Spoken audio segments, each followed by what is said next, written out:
1. I'm a 25-year-old man who still lives at home with his 26-year-old brother and 47-year-old mother, and an additional 48-year-old male roommate.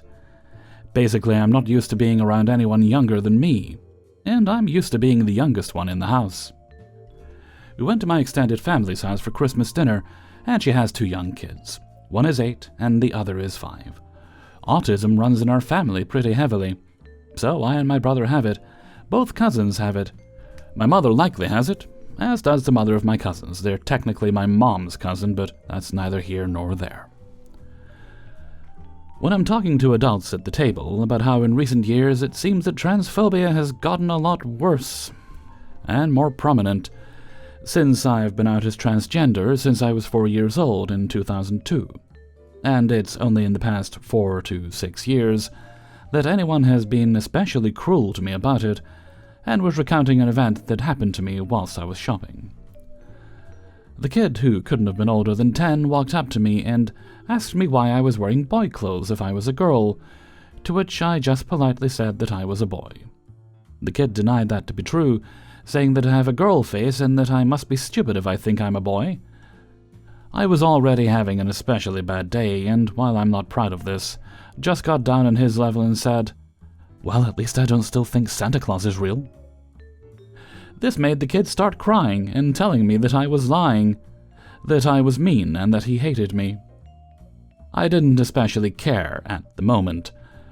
I didn't know this kid or his parents, but in hindsight, being so cruel to a kid like that over something so inconsequential isn't my proudest moment, to say the least. If I could apologize to him, I would. Well, I'm recounting this tale to my family as an example of how sometimes my emotional outbursts are hard to control. When I see the 8-year-old who says in the most shaky voice, "Why would you say that? Why would you say Santa isn't real?" And she looks like she's about to cry. She looked absolutely gutted, like I told her that her dog got hit by a car. This was completely different from what happened in the store, because I love this kid to death, and the thought of possibly ruining Christmas for her killed me. My heart dropped, and all the adults kind of scrambled in to damage control. No matter what they said, though, she wouldn't stop asking me why I said Santa wasn't real. Eventually, I just kind of broke and said, "Saying Santa Claus isn't real is something miserable, mean, pathetic people say because they're sad they're alone on Christmas and didn't get anything from Santa," as a Hail Mary to try and make her feel better. In response, thankfully, she laughed and made fun of me for being mean and alone for the rest of the night. I didn't care. As long as she was happy, I'd be the most miserable and alone loser on the planet. 2. I used to have a junk mail problem. I don't produce a lot of trash, so when I finally had enough to make a run to the dump, it was roughly 2/3 junk mail, and it seemed ridiculous to me that I was paying to get rid of so much crap that came in the mail that I didn't ask for in the first place. One day, while poking through the local scrapyard for project ideas, I came across a compressed air tank with a big crack in the top. Inspiration struck, and for just $10 and with the help of my angle grinder, I had a burn barrel to deal with my junk mail. I toss all my junk mail into the barrel, and when it was full, I drag it outside, splash some acetone on top of the junk mail, then light it with my propane torch, and watch it burn. One day, like I had done so many times before, I dragged the full burn barrel outside and splashed acetone on top of the junk mail. When I went to start the fire, my propane torch wouldn't ignite. I spent several minutes trying to get it to spark, but it just wasn't cooperating. I noticed that the acetone seemed to have evaporated off, so I splashed more on and continued trying to get the torch to light. After all, handling an open canister of acetone around an open flame is dangerous, so it makes more sense to pour more on before lighting the torch, right? I go back to trying to get the torch to light, and again, no luck. Again, I notice the acetone has evaporated off, so I splash more on, then go inside and grab one of those candle lighters that has the flame on the end of a 6-inch arm. After making sure this one works, I go back to my burn barrel and click the lighter to life.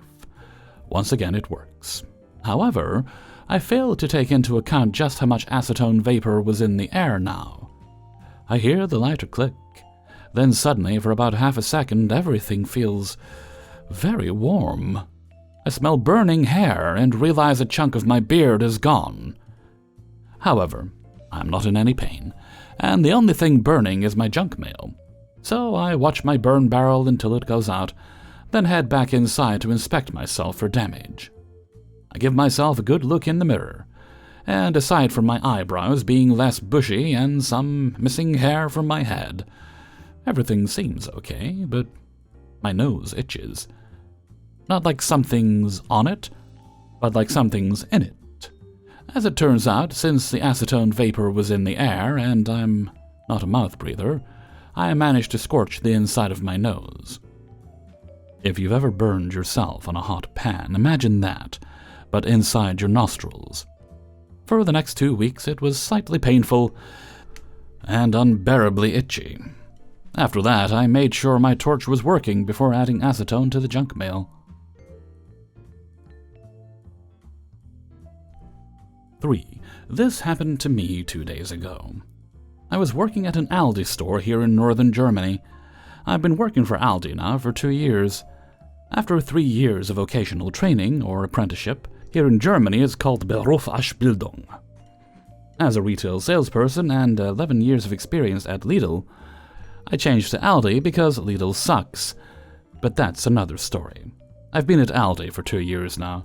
For 1.5 years, assistant store manager, something that I've never been at Lidl because Lidl sucks.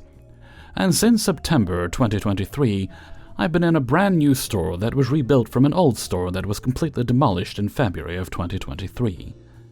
So, that is a brand new building, with a few problems, and a completely new team.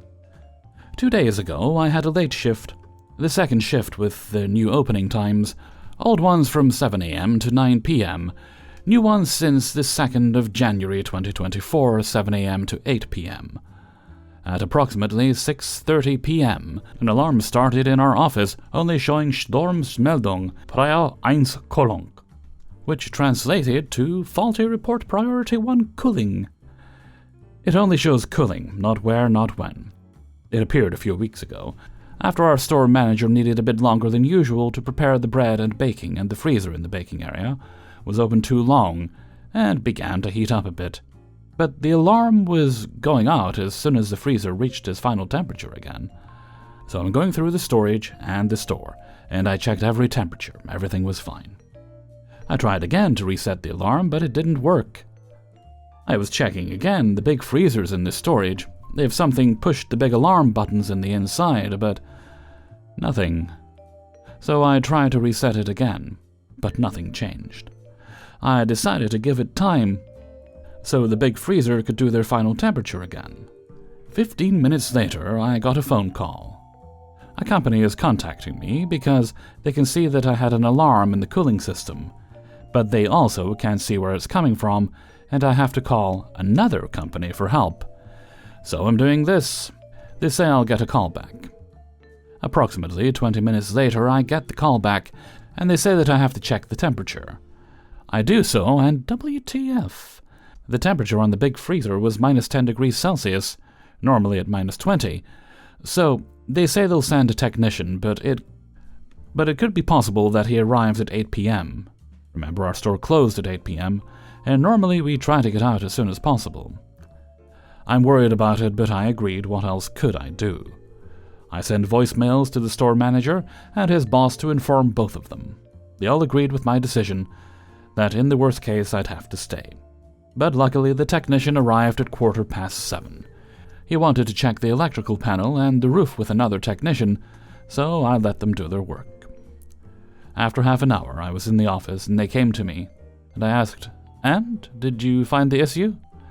He looked at me like I was joking and just asked, "Which fool pushed the emergency switch for the cooling?" I asked, "Which emergency switch?" "The one next to the roll-up door." And when I began to realize at approximately 6 p.m. I threw away a few things, and I remembered that I gently touched the button with the lid of the trash can. I only checked it quickly, and it didn't look like I'd pushed it, but I did.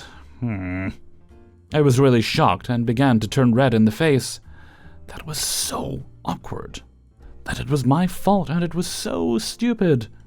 The technician told me if this had happened 1 or 2 hours later, and the alarm had started after we were closed, the cooling system in the storage and store would completely shut down, and would be a total damage of about 50,000 euros. But for now, the damage was 2 technicians that had come to our store late in the evening, and that is expensive too.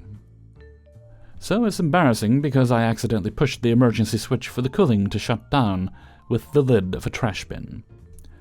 P.S. After the technicians were done and we could finally close the store and leave on time, the moment where we were about to leave, there was another technician at the door. I asked, how can I help you? I was called to your store because of your cooling alarm and your freezer that is heating up. Sorry, but there were already 2 technicians here and they fixed it. It was my fault. I accidentally pushed the emergency switch. Are you kidding me? I was called to fix your problem. I drove almost 150 kilometers, first to the neighboring store of you and then to you. And the other one had the same issue. I'm sorry, but this must be a fault of the call center that called you. He was amused and speechless at the same time, but after a few words we talked. I gave him my signature, he needs it for the driving distance, and then we laughed about that. That's the end of the story. I'm afraid I'll get into trouble for all this, and for the 2 technicians that came early in the evening, because I was so dumb. 4. As stupid as this sounds, unfortunately, this did happen. I was 19 at the time. I'm 21 now. Important context. I'm Mexican born and raised. Was extremely sheltered, religious mom, and not allowed to have any social media. So I was very isolated from most popular entertainment franchises and such growing up, especially English-speaking ones. I had very specific interests, which were not related to TV or movies most of the time.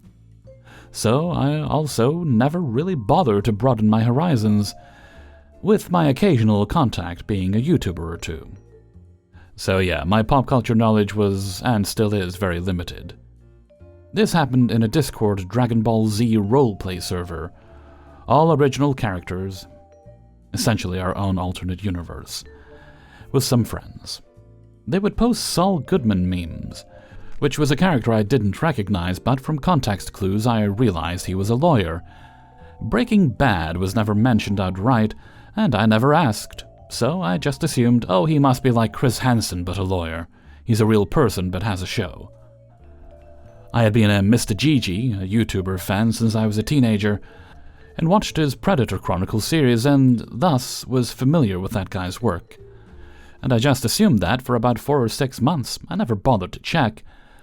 I never really interacted with any Breaking Bad content, only knowing Mr. White, Jesse, and Gus by sight, so yeah. I assumed he was like Chris Hansen, just another reality show man. Then one day, they were talking about him, but did reference the show, and I was very confused. I asked, wait, Saul Goodman isn't real? And they started losing it. I did check this time, and yeah, obviously he was a fictional Breaking Bad character. But they find that so genuinely hilarious that they doubled down hard and started telling me his TV persona was a cover-up, because he was in danger due to being in a witness protection program or some shit like that. Eventually, I just started cussing them out in Spanish, because I just didn't know what else to do. In good jest, I usually swear like a sailor, though usually in the conversation's language. This went on for at least an hour, and I was so shocked by just how ridiculous this situation was. I wasn't mad or anything, but it was so much that I wanted to laugh but just couldn't. At one point, my brother entered the room and asked what was happening, and I just went, "Dude, Saul Goodman isn't real," in Spanish, and of course, as an avid Breaking Bad fan, he started losing it too. He laughed extremely fucking loudly and told my dad too, another avid Breaking Bad fan, and he joined in the laughing chorus. I just sat there in my bed, stunned. My dad's never denied or disowned any of his kids, but as a joke, He said that if somebody asked if I was his kid, he would say no, all because of Saul Goodman. I ended up mentioning it to some other friends too, and they thought it was extremely funny. Honestly, it is a really funny story to think back on. I still wonder why I just assumed he was real, and I'm not sure. I'm autistic and tend to take things really face value sometimes. So maybe the way they worded the jokes made me think he was just a lawyer, and being very disconnected from most US media, that's just how things settled in my brain. I don't really think it's fair to blame autism for me believing Saul Goodman was real, though.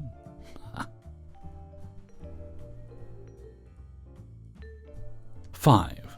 I'm a 20-year-old man. I'm a beginner at driving. It's been 6 months since I started learning to drive. I only know to drive and nothing about the working, the dashboard signs and warnings, the subtle changes the car goes through during a drive. My car used to make a certain rattling noise when the accelerator was engaged. This was a persistent problem, so I went as far as posting it on a sub to find a possible problem and its corresponding solution. Many people advised me that it might be an alternator belt issue. I promised myself to get it fixed as soon as possible. As I don't use my car that frequently, and to be honest, I'm a bit stingy when it comes to apparent minor problems related to almost anything like my car, my bike, even my own health. And then lo and behold, this rattling noise goes away on its own. I cannot contain my happiness, as it would save me a couple of bucks. Skipping forward to maybe a month or two, I see a missing belt after I popped open the hood. I try to ignore it and pretend that it was never there. I forget about it entirely. My car runs smoothly without any issues. Skipping again to 2 days. Now the real F-up begins. Cousin's getting married. Me and my sister decide to pay her a visit and check up on the preparations. Obviously, my car enthusiastic ass wants to drive the moment I get a chance. It's evening.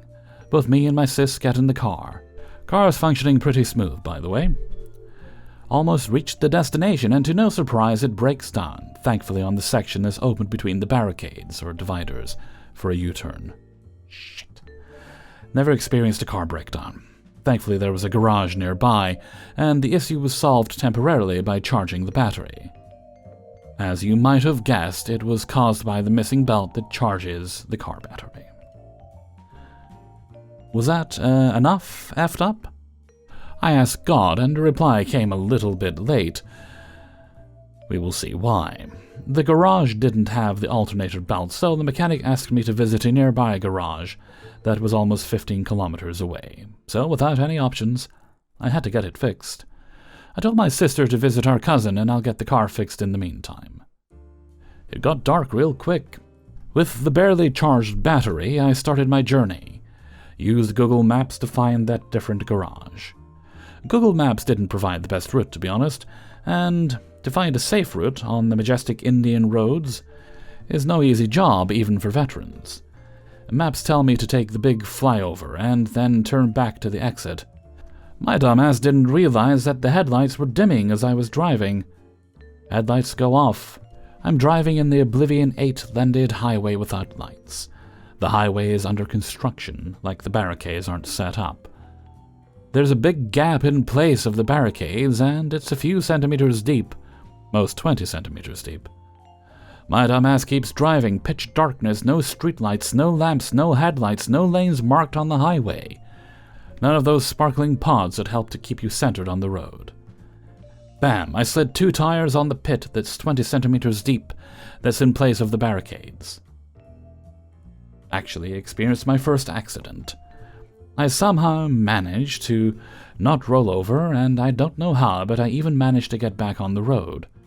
Screeching noise caused by the car's bottom grinding against the concrete echoes through my ears.